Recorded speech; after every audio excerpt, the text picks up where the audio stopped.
मला वाटतं एक महत्वाची गोष्ट आपण सगळ्यांनी ओळखायला पाहिजे. गेले 10 वर्ष किंवा त्याच्याहूनही जास्ती मुंबई महानगरपालिकेच्या शिक्षण व्यवस्थेवर आमचा खास फोकस होता.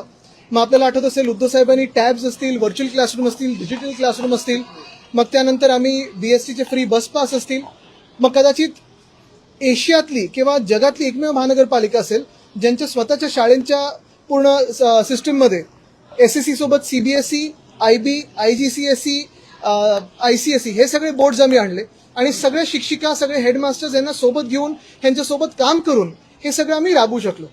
पास पर्सेंटेज देखील वाढलं होतं. एक्स्ट्रा करिक्युलर क्लासेस, मग जेंडर इक्वल टीम्स असतील, सेफ स्कूलचा प्रोग्राम असेल, हे सगळं आम्ही करत होतो. झालं असं की आत्ता आमच्या कानावर आलं जूनला ह्या सगळ्या शाळा, आणि नुसतं ही नाही सगळ्या मुंबईतल्या शाळा जूनमध्ये सुरू झाल्यात. साधारण 15 जूनच्या आसपास वगैरे सुरू झाल्या. आता जवळपास 2-3 दिवसात 15 ऑगस्ट येणार आहे. 2 महिने उलटून गेले, पण अजूनही ज्या 27 वस्तू ह्या शाळा जेव्हा सुरू होतात तेव्हा हाती दिल्या पाहिजेत ते आता हळूहळू विद्यार्थ्यांकडे जात आहे.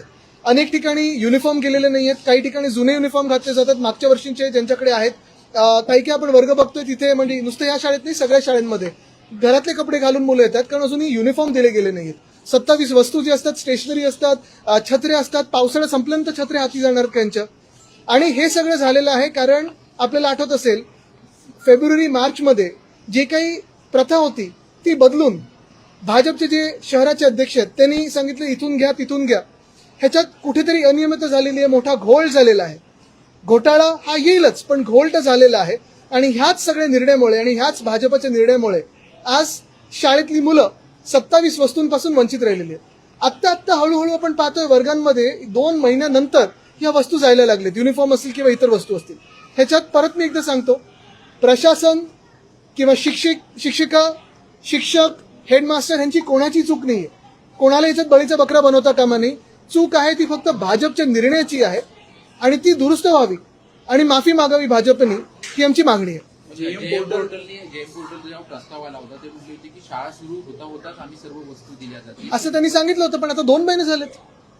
होता म्हणजे काय, शाळा कधी सुरू होणार? पुढच्या वर्षीची तुम्ही आता देणार? कोणत्या वस्तू मिळाल्यात, कोणत्या वस्तू अनेक ठिकाणी आपण पाहतो युनिफॉर्म्स आता हळूहळू जायला लागलेले आहेत. आत्ता ऑगस्टमध्ये काही वर्गांमध्ये नवीन युनिफॉर्म घातलेत, काही वर्गांनी जुने म्हणजे मागच्या वर्षीचे युनिफॉर्म घातलेत, काही वर्गांमध्ये युनिफॉर्म गेले नाहीत.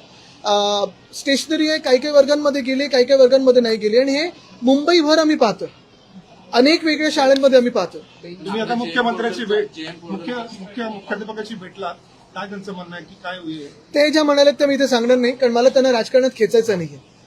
पण त्यांचं सगळ्यांचं आपण पाहतो मेहनतीमुळेच मुंबई महानगरपालिकेची शाळा आतापर्यंत जो स्तर गाठू शकलेले आहेत. मग 5% असेल वगैरे, हे त्यांच्यामुळे सगळ्यामुळे. मुंबई भाजप अध्यक्ष महापौर असं म्हणतात की त्या पोर्टलवरूनच खरेदी केली जाणार जेणेकरून भ्रष्टाचार होणार नाही. त्याच्यामुळे वेळ लागला तरी त्या पोर्टल वेळ लागला म्हणजे काय, पास झाल्यानंतर तुम्ही त्यांना 5वीतली पुस्तकं देणार? हे कुठचं कॅल्क्युलेशन तुमचं? नशीब आता मिसिंग लिंक सारखं सांगितलं नाही की आता पुस्तकं आम्ही हॉलंडमधून आणतोय, हे जर्मनीमधून आणतोय, छत्र्या आम्ही फ्रान्समधून आणतोय.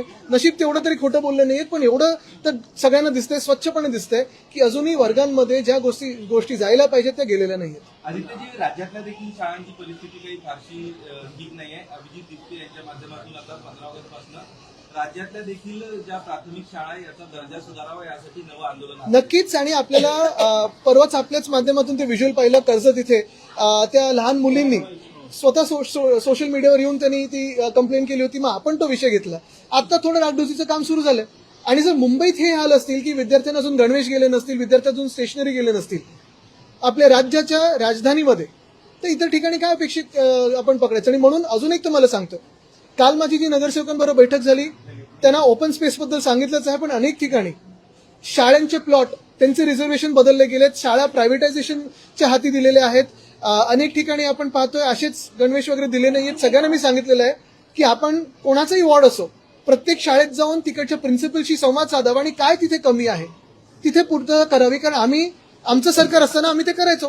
सातत्याने आमची जी एक कमिटी बनवली होती त्याच्यात वेगळ्या एनजीओज होत्या, स्वतः त्या समितीचे अध्यक्ष असायचे. हे सगळे लोक या आपण प्रिन्सिपल्स आणि टीचर्स बरोबर डायरेक्ट संवाद साधायचो आपण. मुंबई महानगरपालिकेकडून या शाळा ज्या आहेत त्या सुधारल्या जात होत्या, मात्र आता कुठेतरी खाजगी या शाळा कुठेतरी करण्याचा घाट घातला जातोय. नक्कीच सगळं काही खासगी करायचंच चाललंय ना. मुख्यमंत्र्यांच्या डोळ्यासमोरच आहे. जमिनी आपण पाहतोय 16 एकर मुंबईची फुकटात मुख्यमंत्री स्वतः भाजपच्या आमदाराला देतात.